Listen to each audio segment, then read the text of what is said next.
Hello, beautiful people, and welcome back to the Divine Union podcast.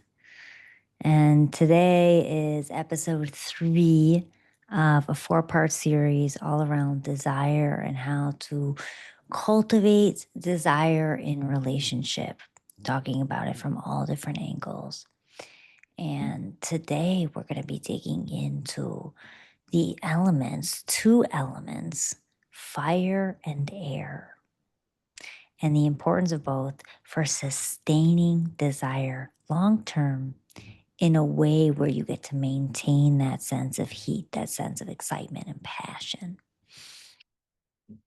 I'm really excited to talk about this episode because today I actually had a conversation with someone. She's partnered and actually in a newer relationship. They've been together for 7 months now. And she was talking to me about losing this sense of, she couldn't quite figure it out what it was in relationship.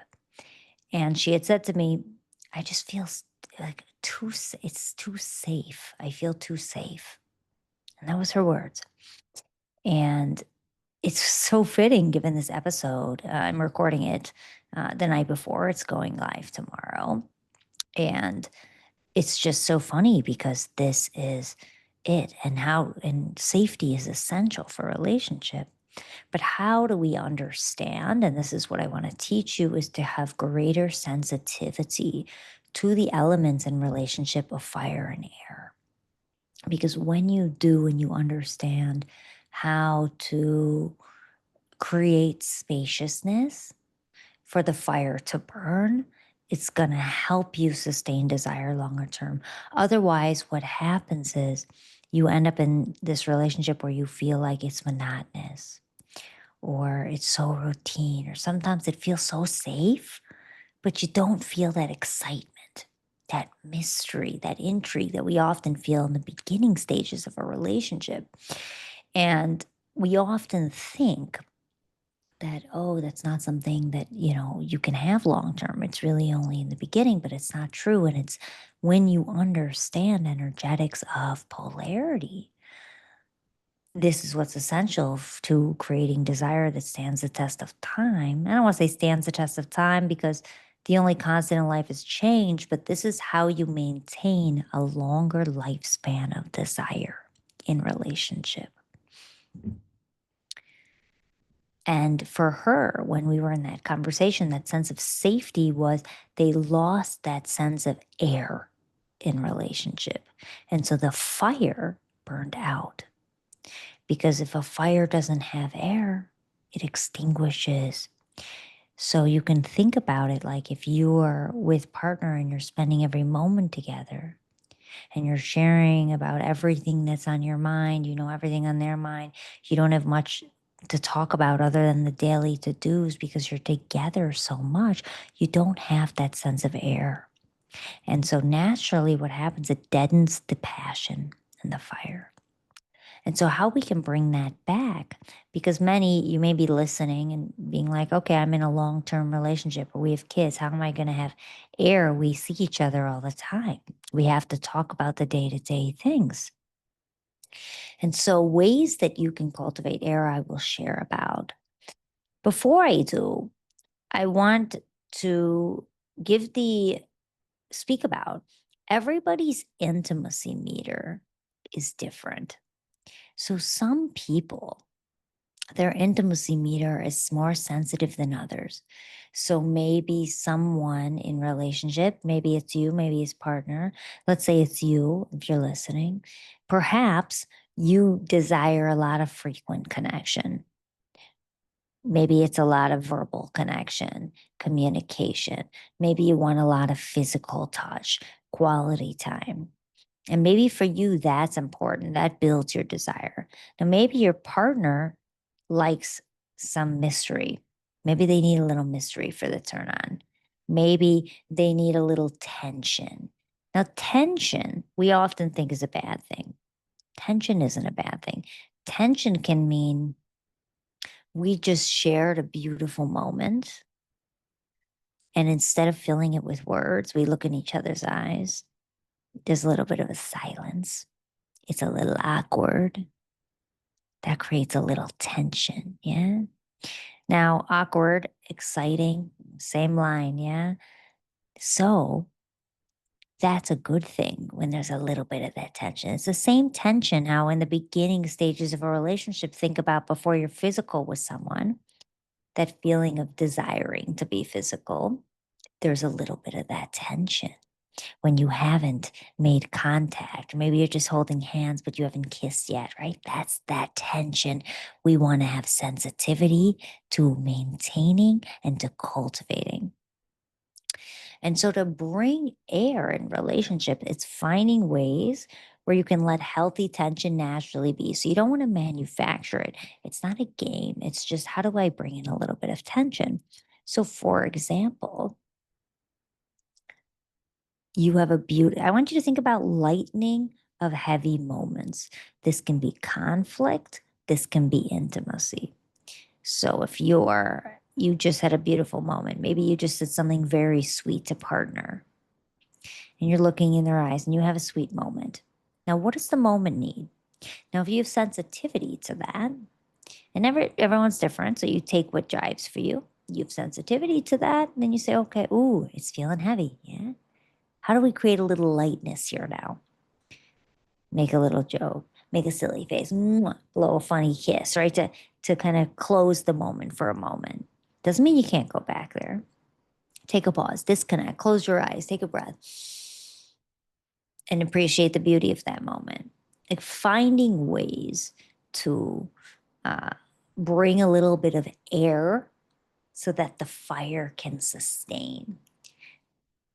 Because it's even in, let's say, sex, you start to get someone get, partner gets really turned on. Maybe you guys then start grabbing each other. You start to go at it. Now, it's going to end real quick if you just keep on that wavelength, which you can. Or how do you do it? You bring a little time, you slow it down. You pause for a moment. You go to massaging each other's arms. You go to maybe a kiss. You pause. And it's through that pause, then it's bringing the fire up, indulging in the fire, slow it down, pause, bringing the fire up, indulging in the fire. And it's this dance and relationship that's gonna really help you keep that heat long term because we all want to feel that fuego. We all want to feel that excitement. We all want to feel fully alive, fully turned on in relationship. All of our relationships. I want to feel good. I want to play with my friends, right? You want to flirt with your friends. You want to have fun. You want to have this continual dance where there's a little spicy energy in the mix. And that's fun, So it's finding ways to lighten tensions. That's one example with intimacy. Another example is with conflict. Now, this is why I teach a lot. And how do we also bring in subtlety in conflict? Bring in a little bit of humor in conflict. These are tools to lighten conflict. Bring in thirds, bring in a third activity in conflict. So let's start with subtlety. Ways to lighten tension. Now, it doesn't mean you're minimizing it. I can speak about, let's say, partner says something to me that I didn't appreciate. Maybe they shut me down in front of the kids and it didn't look good. That didn't make me feel good. I can react angrily. I can be all heavy and serious. You can be serious. It does work. And you can also speak from your heart and be a little subtle, like, I see you're trying to hit an arrow right. You hit an arrow right in the target, dagger right in the heart, right in front of the kids. Didn't feel too good. How about next time we have a little huddle in privacy before you do something like that, especially in front of them? We're a team. That community, we're a team. Yeah. Don't you think we're a team? Isn't that why we got married in the first place? Isn't that why we had kids together? What kind of example do we want to set? Now that's pointed, it's clear, but it's subtle. It's lighter. Doesn't feel like mothering, fathering, teachering. No one wants that. Even if they did something wrong, you still don't want to like use that heavy energy. It dims your own energy. So it's bringing in a little bit of subtlety now, lightens tension. Now what happens? Now you take that conflict, that crunchy energy of the emotions you're feeling, maybe anger, maybe frustration, maybe resentment, maybe you go even darker energy. Is that really what you want to do? Oh, you don't want me to talk to you for the next week? Is that what you want? Play. Now it takes that and you turn it to turn on. You bring turn on into it. Finding ways to lighten the tension. Now, in other ways, it doesn't have to be that energy. With conflict, lightening the tension, bringing in thirds. We're going to talk about a heavy topic. What's a third? Third activity. Maybe you do it while you're on a walk. Why? Because a third activity, it takes the attention less on the other person, less on the conflict, and your attention is 50%, let's say where you're walking, or if you're cooking, 50% on that, 50% on the conversation. And it creates this spaciousness for more reflection, more contemplation to get into the subconscious as you're talking. This is why if you practice contemplation, if you're into the gene keys, Richard Rudd always talks about you contemplate when you cook, when you drive, when you walk. Because when you're doing this, and obviously you're 100% focused on the driving, but still your mind can be thinking about something. It lessens the focus on the one thing and lessens the force into having the answer on the one thing, having clarity, getting the point across. It doesn't feel so intense. And so it makes it easier to work through it. And partner feels less on the defense, and you feel more relaxed because you're also doing another activity as you're expressing yourself, as you're listening, and it invites more pause, which invites more ability to listen and receive what each other is saying. And the more that you do this, why does fire need air?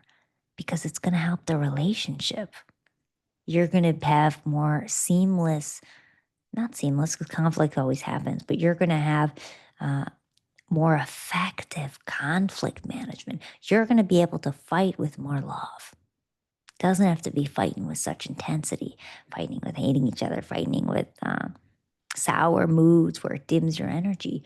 You can communicate and express and do it in ways where you still feel your own turn on.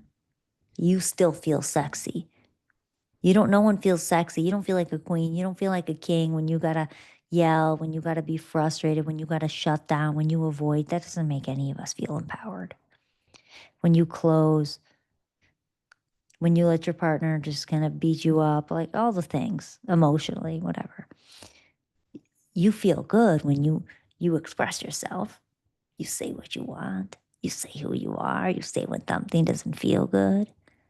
You say, I don't take this, I'm not standing for it, but you do it in a way where you get to still maintain your own sense of it as a sexual being. In addition to your identity as a partner, as a man, as a woman. And so speaking in ways that feel good for your own energy, that allow you to feel good, and that are still coming from love. And when you do that, shoo, shoo, those flames are going to be going. They're going to last so much longer. You're going to be able to maintain the ups and downs and sustain the ups and downs of relationship because you understand how to bring in air to different moments, how to bring in lightness to intimacy, how to bring in play to seriousness, how to lighten conflict. And it's a balance always. Or if things are too silly and goofy and you're not actually having serious moments, then you know that it needs a little more seriousness, a little more depth, a little more intimacy. If there's too much spaciousness, then you know that you need a moment of maybe you put your hand on partner's back, a pause. Maybe they ask you a question and instead of responding right away with words, you look them in the eye. You pause for a moment. And then you answer. And It's polarity in its finest because it's understanding energetics of attraction, of push and pull. And the push and pull is what also creates the fire. And it's through the push and pull that you're also expressing your need for air, that separateness, that sovereignty, and it's taking space in the relationship.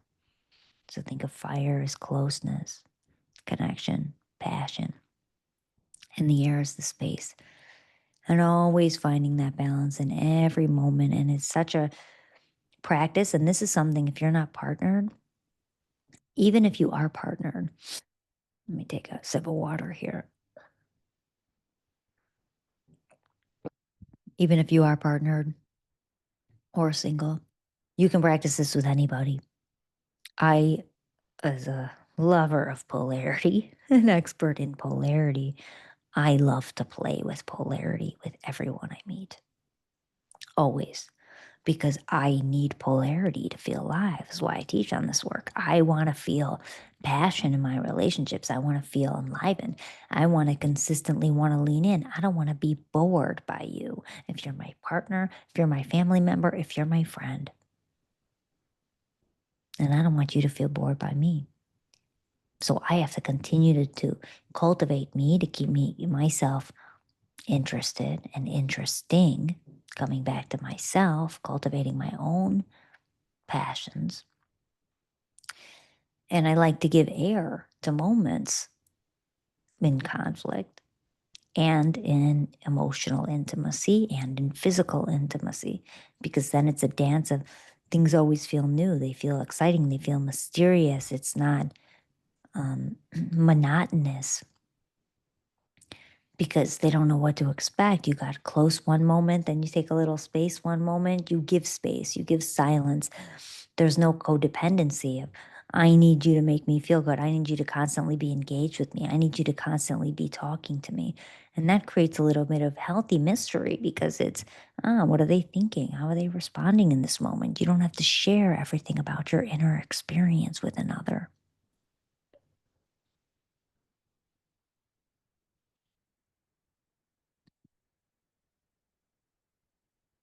And it's allowing some of it to be with yourself in your own mind, in your own imagination, in your own heart, and finding little ways to share your heart with another.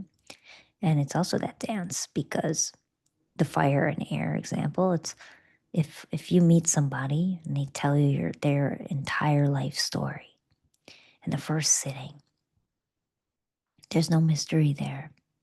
There's no excitement there. You already know everything about them. What do I even need to know anymore? I already know who you are. I'm not intrigued anymore.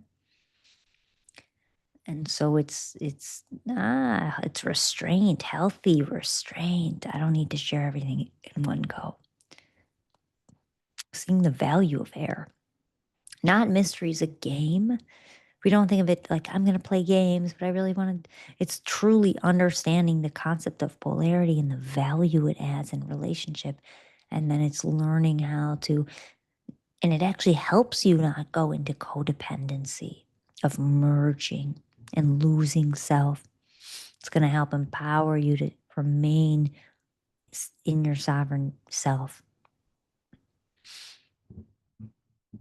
So today we talked about fire and air and ways to bring in air to maintain the fire and to maintain that sense of closeness. And we talked about bringing in air in conflict, so bringing in thirds, using humor, using subtlety. We talked about ways in bringing in air in intimacy, through silence, through not always filling space with words, taking a pause, even getting up, going to the restroom, resetting after a beautiful moment, going into yourself, closing your eyes. And we talked about how this polarity is going to help you sustain desire longer term, how you can practice it in all of your relationships, and it's having sensitivity to a moment and when it needs more balance.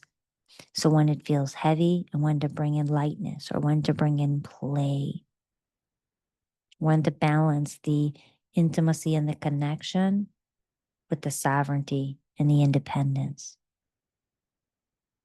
I love this topic so much. It's been such a pleasure. I am so excited for the fourth episode of this series because we're going to be digging into masculine, feminine energies as it relates to desire. And I look forward to seeing you next week. And until then, may all your unions be divine.